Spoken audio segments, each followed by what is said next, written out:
ভাই আপনি এখান থেকে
বলতে পারবেন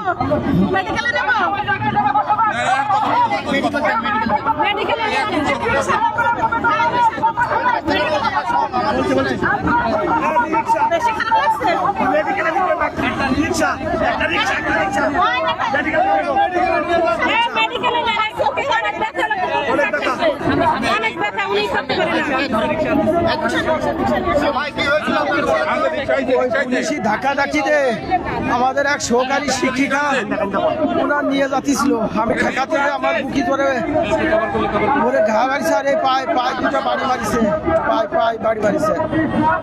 আমি ঝিনাইদহ জেলা মোর্শেদ শিকদার অটিস্টিক প্রতিনিধি মিত্র, আমার হোম ডিস্ট্রিক্ট মাগুরাতে। ওই আমাদের এক শিক্ষিকা ওনার টানিয়ে নিয়ে যাচ্ছিল, ওনার ঠেকাতে যে তো আমার এই বুকি লাগিছে আর এই পায়ে। আপনাকে কেন আঘাত করা হয়েছে? ওই আপারে নিয়ে যাচ্ছিল, ওই ঠেকাতে যায় পুলিশি আমাদের যে আন্দোলন ছিল প্রতিবন্ধী বিদ্যালয়, আমরা আজ 47তম দিন এখানে অবস্থান করতেছি। এই আমাদের দাবি, ন্যায্য দাবি, এটা মেনে নেওয়ার জন্য আমরা এই আন্দোলন করতেছিলাম এবং শান্তিপূর্ণ অবস্থান কর্মসূচি পালন করতেছিলাম। এই সময় পুলিশে আমাদের এরকমের লাঠিচার্জ এবং আমাদের এক সহকারী শিক্ষিকা ওই পুলিশে ধরে নিয়ে যাচ্ছিল, ওনার ঠেকাতে আমার এই অসুবিধা হয়েছে।